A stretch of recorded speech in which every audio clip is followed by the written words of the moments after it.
ನನ್ನ ಈ ಭಾಷಣದಲ್ಲಿ ಗಣರಾಜ್ಯೋತ್ಸವದ ಕುರಿತು ಮಾತನಾಡಲು ಬಯಸುತ್ತೇನೆ. ತಪ್ಪಿದಲ್ಲಿ ಕ್ಷಮೆ ಇರಲಿ. ಭಾರತದಲ್ಲಿ ಸಂವಿಧಾನ ಅಂಗೀಕಾರವಾಗಿದ್ದು 1949 ನವೆಂಬರ್ 26ರಂದೇ ಆದರೂ ಅನುಷ್ಠಾನಕ್ಕೆ ತಂದಿದ್ದು 1956 ಜನವರಿ 26ರಂದು ಈ ದಿನವನ್ನು ಗಣರಾಜ್ಯೋತ್ಸವ ದಿನವಾಗಿ ಆಚರಣೆ ಮಾಡಲಾಗುತ್ತದೆ.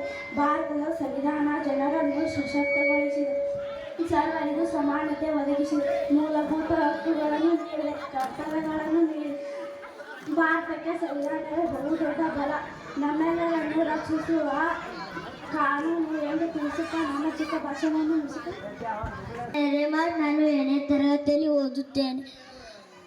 ಇಂದು ವೇದಿಕೆ ಮೇಲೆ ಆಸೀನರಾದ ಎಲ್ಲರಿಗೂ ಮುಂಜಾನೆಯೇ ನಮಸ್ಕಾರಗಳು. ಇಂದು ನಾವು ಗಣರಾಜ್ಯೋತ್ಸವವನ್ನು ಆಚರಿಸುತ್ತೇವೆ. ಇದು ಭಾರತದ 3 ರಾಷ್ಟ್ರೀಯ ಹಬ್ಬಗಳಲ್ಲಿ ಒಂದು. ಭಾರತದ ಸಂವಿಧಾನವೇ ವಿಶ್ವದ ಅತಿ ದೊಡ್ಡ ಲಿಖಿತ ಸಂವಿಧಾನ. ಭಾರತೀಯ ಸಂವಿಧಾನದಲ್ಲಿ 44 ವಿಧಿಗಳು ಹಾಗೂ 12 ಅನುಸೂಚಿಗಳಿವೆ. ಪ್ರಸ್ತುತ ಸಂವಿಧಾನ 95 ಬಾರಿ ತಿದ್ದುಪಡಿ ಮಾಡಲಾಗಿದೆ. ಭಾರತದ ಗಣರಾಜ್ಯೋತ್ಸವ ನಮ್ಮ ಸ್ವಾತಂತ್ರ್ಯ ಹೋರಾಟಗಾರರಿಗೆ ಮತ್ತು ಅವರ ತ್ಯಾಗಕ್ಕೆ ಸಾಕ್ಷಿಯಾಗಿದೆ ಎಂದು ಹೇಳುತ್ತಾ ನನ್ನ ಈ 2 ಮಾತುಗಳಿಗೆ ವಿರಾಮ ನೀಡುತ್ತೇನೆ. ಮತ್ತೊಮ್ಮೆ ತಮ್ಮ ಎಲ್ಲರಿಗೂ ಗಣರಾಜ್ಯೋತ್ಸವದ ಹಾರ್ದಿಕ ಶುಭಾಶಯಗಳು. ಜೈ ಹಿಂದ್. ವೇದಿಕೆ ಮೇಲೆ ಆಸೀನರಾಗಿರುವ ಅಧ್ಯಕ್ಷರೇ, ಅತಿಥಿಗಳೇ, ಪೂಜ್ಯ ಗುರುಗಳೇ, ಗುರುಮಾತೆಯರೇ ಹಾಗೂ ನನ್ನ ಸಹಪಾಠಿಗಳೇ, ನಿಮಗೆಲ್ಲರಿಗೂ ಗಣರಾಜ್ಯೋತ್ಸವದ ಶುಭಾಶಯಗಳು. ಇಂದು ನಾನು ಈ ಗಣರಾಜ್ಯೋತ್ಸವದ ಕುರಿತು 1-2 ಮಾತುಗಳನ್ನು ಆಡುತ್ತೇನೆ. ತಪ್ಪಿದ್ದಲ್ಲಿ ಕ್ಷಮೆ ಇರಲಿ. ನಾವು ಜನವರಿ 26ರಂದು ಗಣರಾಜ್ಯೋತ್ಸವವು ಆಚರಿಸುತ್ತೇವೆ. ಗಣರಾಜ್ಯೋತ್ಸವ ರಾಷ್ಟ್ರೀಯ ಉತ್ಸವವಾಗಿದೆ. ನಾವು ಜನವರಿ 26ರಂದು ಗಣರಾಜ್ಯೋತ್ಸವವನ್ನು ಆಚರಿಸುತ್ತೇವೆ. ಗಣರಾಜ್ಯೋತ್ಸವ ರಾಷ್ಟ್ರೀಯ ಉತ್ಸವವಾಗಿದೆ. ಈ ದಿನ ಭಾರತದ ಸಂವಿಧಾನ 1950ರಲ್ಲಿ ಜಾರಿಗೆ ಬಂದಿತು. ಸಂವಿಧಾನ ಭಾರತ ಸರ್ವೋಚ್ಚ ಕಾನೂನು. ಡಾಕ್ಟರ್ ಬಾಬಾ ಸಾಹೇಬ್ ಭೀಮ್ರಾವ್ ಅಂಬೇಡ್ಕರ್ ಅವರು ಭಾರತದ ರಾಷ್ಟ್ರೀಯ ಪಿತಾಮಹರಾಗಿದ್ದರು. ನಾವು ನಮ್ಮ ಸಂವಿಧಾನವನ್ನು ಗೌರವಿಸಬೇಕು. ಅಂದು ಶಾಲೆಯಲ್ಲಿ ನಡೆಯುವ ಧ್ವಜ ಸಮಾರಂಭಕ್ಕೆ ಹಾಜರಾಗಬೇಕು.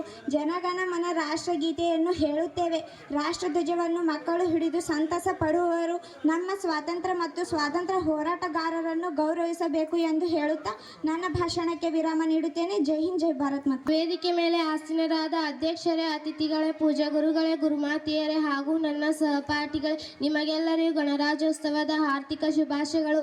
ಇಂದು ನಾನು ಗಣರಾಜ್ಯೋತ್ಸವದ ಕುರಿತು 1-2 ಮಾತುಗಳನ್ನು ಆಡುತ್ತೇನೆ. ತಪ್ಪಿದಲ್ಲಿ ಕ್ಷಮೆ ಇರಲಿ. 1950 ಜನವರಿ 26ರಂದು ನಮ್ಮ ಭವ್ಯ ಭಾರತ ಸಂವಿಧಾನವು ಜಾರಿಗೆ ಬಂದಿತು. ಅದರ ಸವಿನೆನಪಿಗಾಗಿ ಪ್ರತಿ ವರ್ಷವೂ ಜನವರಿ 26ರಂದು ಗಣರಾಜ್ಯೋತ್ಸವ ದಿನವೆಂದೇ ಆಚರಿಸುತ್ತೇವೆ. ನಮ್ಮ ಗಣರಾಜ್ಯೋತ್ಸವ ಒಂದು ಪ್ರಮುಖವಾದ ರಾಷ್ಟ್ರೀಯ ಹಬ್ಬ.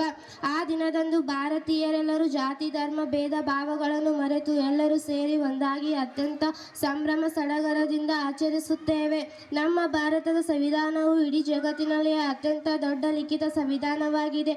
ಇದನ್ನು ರಚಿಸಲು 100 ಜನರು ತೆಗೆದುಕೊಂಡ ಸಮಯ 2 ವರ್ಷ 12 ತಿಂಗಳು 18 ದಿನಗಳ ಕಾಲ ಶ್ರಮಪಟ್ಟಿದ್ದಾರೆ. ಅವರ ಶ್ರಮದ ಫಲವೇ ನಮ್ಮ ಇಂದಿನ ಸುದೀರ್ಘ ಸಂವಿಧಾನವಾಗಿದೆ. ಈ ಸಂವಿಧಾನದ ಪ್ರಕಾರವೇ ನಮ್ಮ ಇಡೀ ದೇಶದ ಆಡಳಿತ ವ್ಯವಸ್ಥೆ ನಡೆಯುತ್ತದೆ. ಇಷ್ಟು ಹೇಳಿ ನನ್ನ ಭಾಷಣವನ್ನು ಮುಗಿಸುತ್ತೇನೆ. ಜೈ ಹಿಂದ್, ಜೈ ಭಾರತ್.